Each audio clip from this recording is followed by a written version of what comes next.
Kejaksaan Tinggi Jawa Timur masih memburu tersangka lain dalam kasus dugaan korupsi di Kebun Binatang Surabaya senilai 10,2 miliar rupiah. Dan hingga saat ini, Direktur Utama Kebun Binatang Surabaya sudah ditetapkan sebagai tersangka.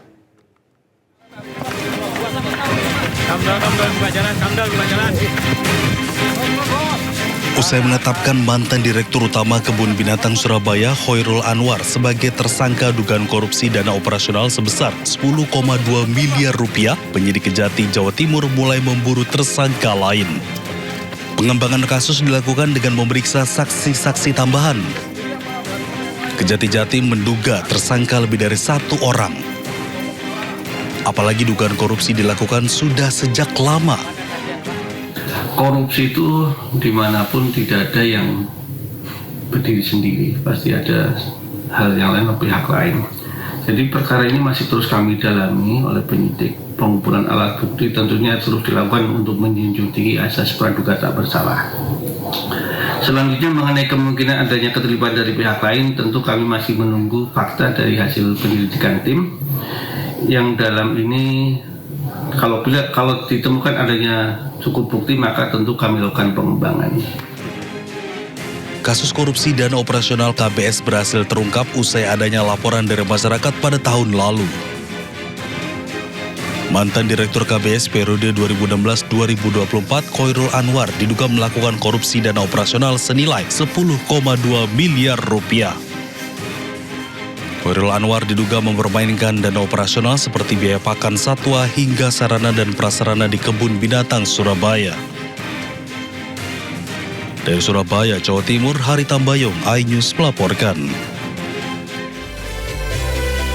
Kepala Bagian Sudaryono menutup 800 lebih SPPG dan memberhentikan ratusan pegawai dalam upaya bersih-bersih. Apakah langkah ini tegas atau terburu-buru? Simak informasinya usai jeda berikut, tetap di Sindo Siang.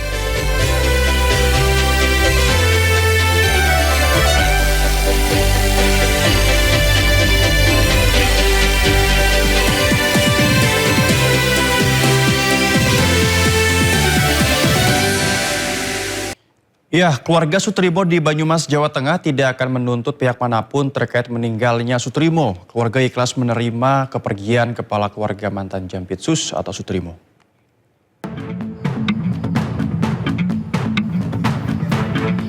Rasa duka masih menyelimuti keluarga Sutrimo di desa Wilahar Wangon, Banyumas. Meninggalnya Duda berusia 42 tahun ini tetap meninggalkan kehilangan. Namun keluarga tidak akan melakukan upaya hukum menerima kematian Sutrimo dengan ikhlas. Pekerja rumah tangga mantan Jampitsus Febri Adriansah ini meninggal diduga karena penyakit gula yang sudah akut. Itu pihak keluarga tidak akan menuntut apapun ya Mbak Mary ya. Cuma minta doanya saja, mudah-mudahan dia diterima oleh Allah Subhanahu wa Ta'ala, diamini dosa-dosanya. Yang keluarga yang ditinggalkan juga diparingi sehat semuanya, tidak ada halangan suatu apapun. Jenazah korban telah dimakamkan pihak keluarga di TPU Wilahar pada Kamis malam. Dari Banyumas, Jawa Tengah, Saladin Al-Ayubi, iNews melaporkan.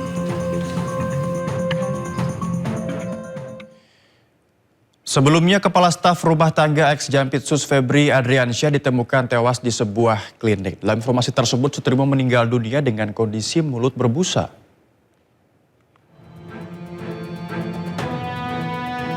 Ya, almarhum Sutrimo, Kepala Rumah Tangga ex-Jampitsus Febri Adriansyah ditemukan tewas tidak wajar. Korban tewas dengan mulut berbusa. Korban sempat dilarikan ke sebuah klinik terdekat. Korban juga sempat ke Rumah Sakit Muhammadiyah di Taman Puring, Kebayoran Baru, Jakarta Selatan, dan dinyatakan telah meninggal dunia. Dikabarkan almarhum Sutrimo sempat menelpon saudaranya dan mengeluhkan sakit di bagian lambung. Almarhum Sutrimo dibawa ke kampung halaman untuk dimakamkan.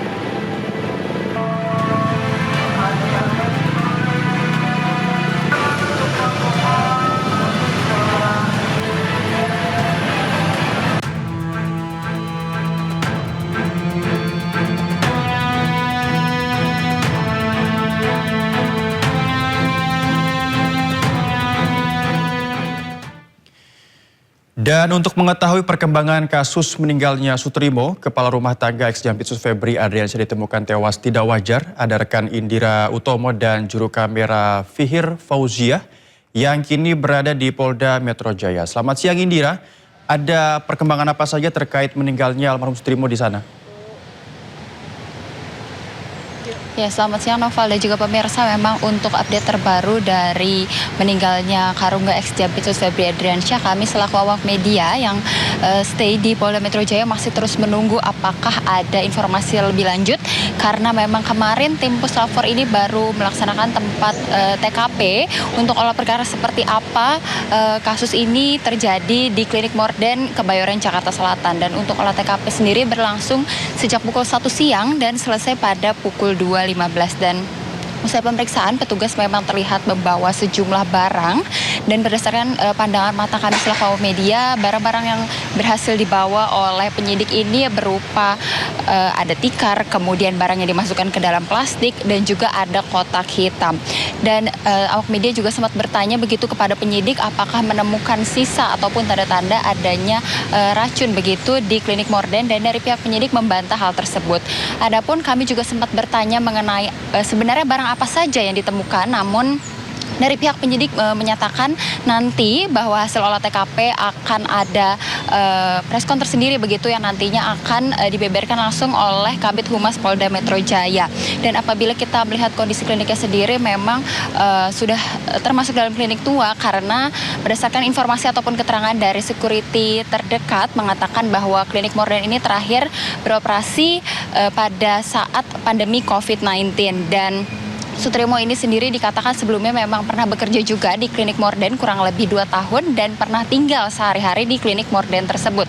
Sementara itu keterangan dari kuasa hukum ex Jampitsus yakni Febri Diansyah membuka suara terkait kabar meninggalnya yang diduga kepala rumah tangga atau Karungga ex Jampitsus, dan mengaku sebenarnya belum mengetahui hal tersebut.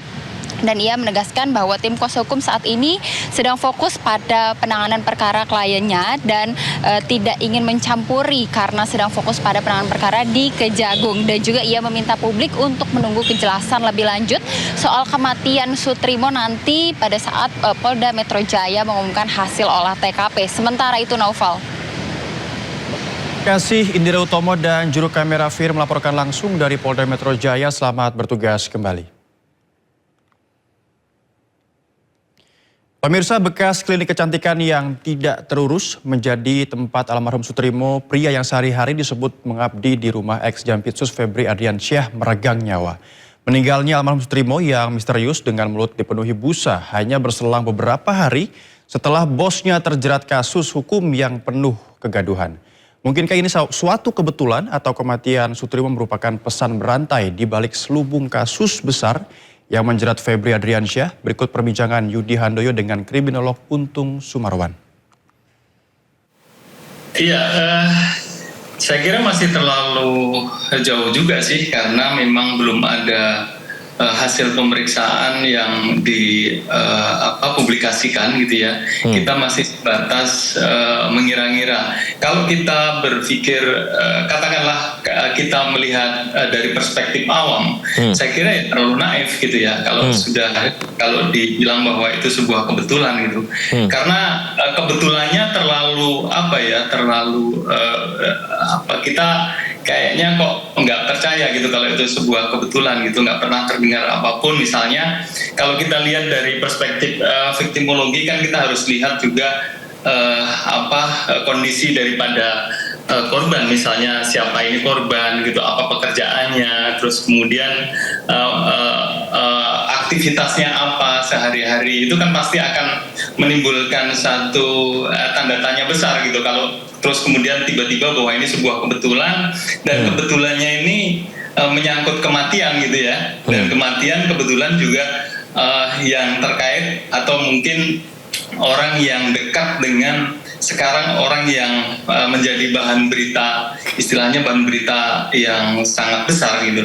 Ini kita tentu saja terlalu jauh atau mungkin terlalu buru-buru kalau kita memutuskan bahwa ini kebetulan atau mungkin juga faktor-faktor lain. Itu sih Mas.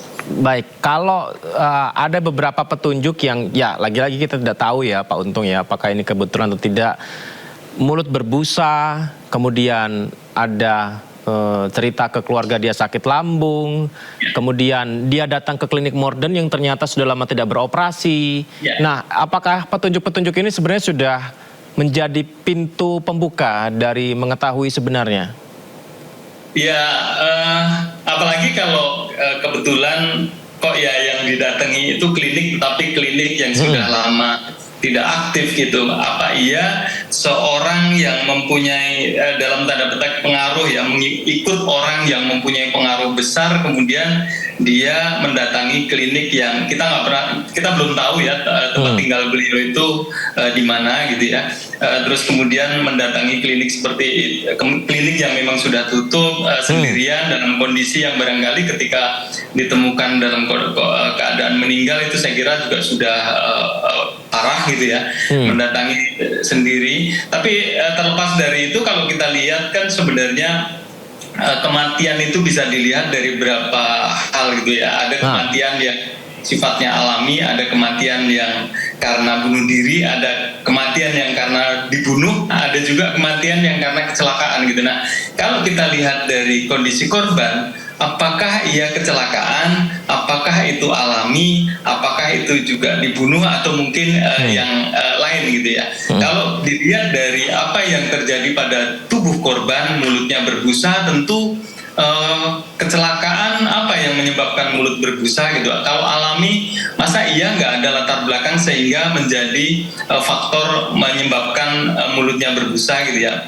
Kalau dibunuh tentu kita harus apa istilahnya, harus ada penyelidikan lebih lanjut. Kalau kecelakaan, apa iya kecelakaan itu yang menyebabkan mulutnya berbusa atau mungkin tidak ada luka-luka lain. Itu tentu saja menjadi satu hal yang harus dicari pemecahannya, kira-kira alasan-alasan apa sehingga korban itu bisa seperti itu gitu.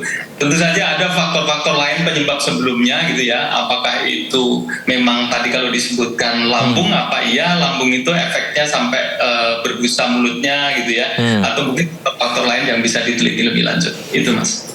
Almarhum ini Pak Untung merupakan mantan kepala urusan rumah tangga, rumah pribadi.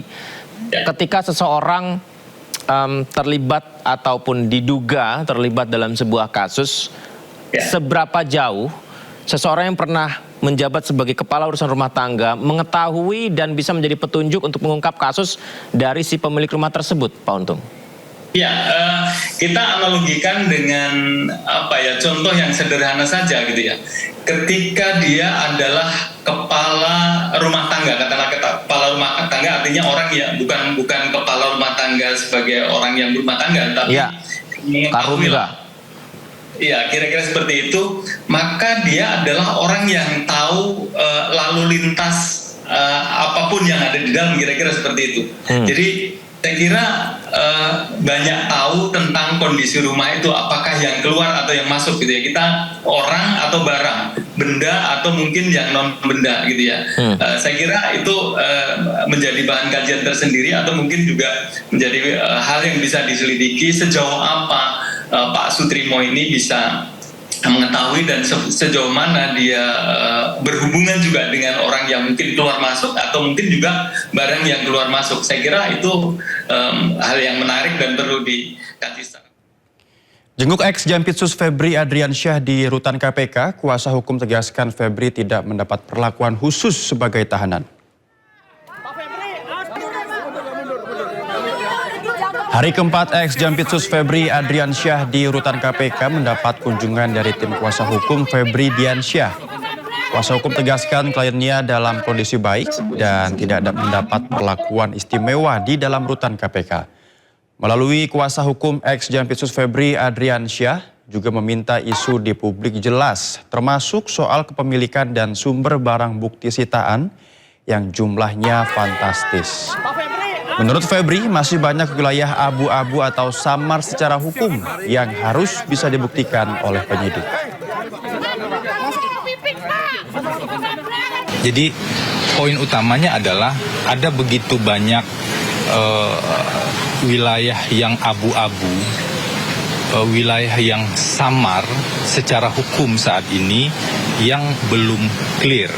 Tentu ini dari pandangan kami ya. Nah, wilayah yang samar-samar dan wilayah yang abu-abu inilah yang seharusnya bisa diklirkan dengan bukti-bukti yang ada. Itu kewenangan dari penyidik di Kejaksaan Agung. Kami menghormati kewenangan tim penyidik Kejaksaan Agung tersebut. Dua tersangka korupsi dan tindak pidana pencucian uang Febri Adriansyah dan Don Rito sudah ditahan. Hingga kini satu teka-teki belum terpecahkan siapa pemilik 74 kg emas dan uang 543 miliar rupiah. Walaupun dua tersangka korupsi dan tindak pidana pencucian uang Febri Adriansyah dan Don Rito sudah ditahan, namun ada satu teka-teki yang belum terpecahkan. Siapa pemilik 74 kg emas dan 543 miliar rupiah hasil penggeledahan Kortas Tipikor? Febri sempat mengaku jika rumah di Sentul adalah miliknya, namun tidak dengan barang-barang yang ada di dalamnya. Tentang rumah Sentul, ya, itu memang rumah pribadi Jampitsus, dan mengenai uang tadi kan sudah saya jelaskan yang ditemukan bahwa itu ada pemilik, ya, bahwa itu ada kegiatan. Tiba-tiba saja melalui pengacaranya Don Rito mengaku jika emas dan uang yang disita polisi di rumah Febri adalah miliknya. Yang pasti itu tidak berkaitan dengan Pak Febri. Kedua, yang pasti itu ada pihak yang secara legal menyerahkan. Sepekan kemudian, 24 Juli, Febri Adriansyah menyusul Don Rito. Penyidik Kejagung menetapkannya sebagai tersangka tindak pidana pencucian uang. Sebelum digelandang ke rutan KPK, Febri sempat melontarkan teka-teki tentang emas dan uang yang disita polisi di rumahnya.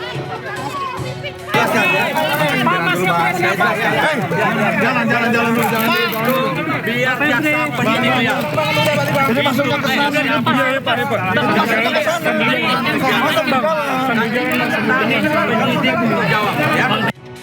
Teka-teki yang dilempar Febri harus dibuktikan oleh penyidik. Ahli hukum pidana menyebut jika uang dan emas di rumah Febri hasil titipan, kemungkinan besar penitipnya adalah pengusaha atau atasan Febri sendiri. Nah, itu kan menjadi pertanyaan, ya. Jadi punya siapa itu?